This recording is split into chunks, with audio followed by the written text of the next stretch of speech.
मुझे ये बताइए, अगर ये मिशन सक्सेसफुल होता है तो जो मौजूदा सरकार है उसको इसका कितना फायदा हो सकता है, उसकी ब्रांडिंग, उसकी इमेजिंग पर इसका क्या असर पड़ सकता है?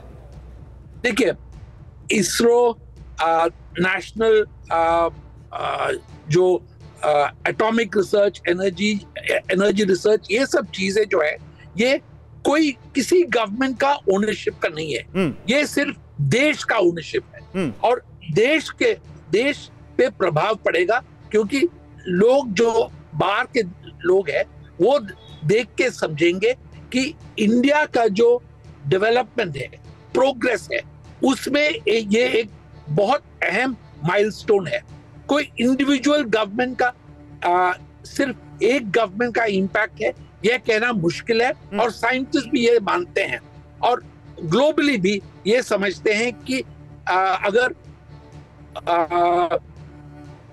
रशिया फेल हुआ तो उसमें पुतिन का कोई फॉल्ट नहीं है। वो जो है इस वक्त रशियन टेक्नोलॉजी का एक प्रूफ पॉइंट हो नहीं पाया। सो सिमिलरली अगर इंडिया का सक्सेस होता है तो ये हमारे इसरो का क्रेडिट पे जाता है और नेशनल साइंटिफिक अचीवमेंट के क्रेडिट पे जाता है। ठीक है, वेरी गुड सर, आप रहिए सर मेरे साथ, मैं आपके पास आ रहा हूं और आपसे इस बारे में और बात करूंगा कि स्पेस जो इकोनॉमी है, जो ब्रांडिंग है, जो दुनिया भर का इन्वेस्टमेंट है, उसका इस इमेज पर उसका इस इमेज से क्या लेना देना है। लेकिन जरा जल्दी से दिखा देते हैं चंद्रयान की लैंडिंग के बाद क्या होगा, क्योंकि जिन 15 मिनटों की हम बात कर रहे हैं उन 15 मिनटों के बाद अगले कुछ मिनट ये भी अहम है। और जल्दी से आप ये देख लीजिए, फिर उसके बाद अपने मेहमानों के पास जाते हैं। देखिए, लैंडिंग हो गई, मान लीजिए ये 15 मिनट हमने बहुत सक्सेसफुली पार कर लिए, उसके बाद उतर गया हमारा चंद्रयान, उसके बाद क्या होगा? आप सोच रहे होंगे ना क्या करेगा ये, तो हैजर्ड डिटेक्शन कैमरा वहां पर फिर शुरू होगा।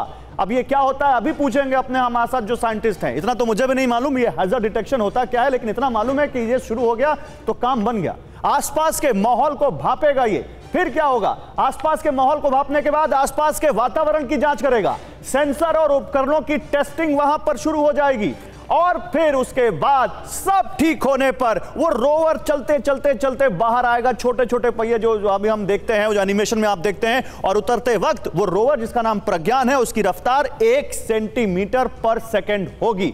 अब विक्रम लैंडर रिसर्च कैसे करेगा? रोवर की बात हो गई, ये जो रोवर देख रहे हैं आप, ये देखिए, ये हमारा ये विक्रम है और ये जो है हमारा ये लैंडर, और ये है यहां पर प्रज्ञान। सर आप प्लीज थोड़ा 1 मिनट आइए हमारे पास, आप सर इधर आइए। सर ये जो है यही है ना, ये सर ये जो लैंडर है, यही जो ये 4-5 जो इसमें ये पहिए लगे हैं, ये जो पैर लगे हैं, और ये हमारा ये रोवर है, ये यही है ना सर? गलत तो नहीं बता रहा हूँ सर? ठीक है, आप बताएंगे इसके बारे में, ये विक्रम ये जो है ये क्यों इस तरह से डिजाइन किया गया है, क्या इसका वो अहमियत है?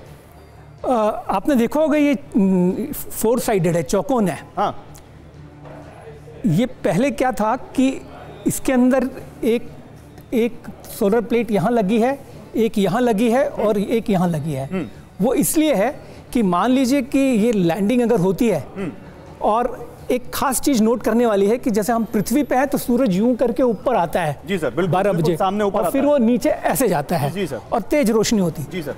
चांद में पोलर में क्या होता है कि वहां पे सूरज ऊपर नहीं होता है, सूरज वहां से हॉरिजॉन्टल एट द होराइजन, वहां से करके ऐसे करके यूं करके ऐसे करके वहां सेट हो जाता है। अच्छा, तो इसका मतलब ये हुआ कि गलती से अगर ये हमारा जो डायरेक्शन है वो अगर ऐसे हुआ तो पीछे के यहाँ पे अगर ऐसे लैंड हुआ या ऐसे लैंड हुआ, एक न एक सोलर पैनल सन को फेस करेगा। अच्छा, इसी तरह आपने देखा होगा कि जो तो सर जैसे अगर आप कह रहे हैं कि एक ना एक वो सोलर तो पावर वाली बात है, वो पावर मिलेगा ना उससे। बिल्कुल। ये सर ये बताइए, ये जो छोटा सा जैसे रिमोट जैसा, ये रोबोट जैसा, ये खिलौना टाइप का जो ये लग रहा है, इसके पहिए तो सर ये मान लीजिए चांद पे तो कह रहे हैं बड़े बड़े गड्ढे हैं। हाँ। तो ये गड्ढे में घुस नहीं जाएगा ये? नहीं, उसके अंदर वो क्रैंक सिस्टम कुछ ऐसा उसका बना हुआ है कि आपने देखा होगा उसके अंदर लीवर जैसे लगे हैं। हाँ। तो वो जैसे हमारी कार नॉर्मल कार होती है उसके अंदर फिक्स्ड होता है, इसके अंदर each of them are independent. अगर उबड़ खाबड़ होता तो एक पैर ऊपर एक पैर नीचे रख के भी वो चल सकता है, तो उसकी पैर की डिजाइन है।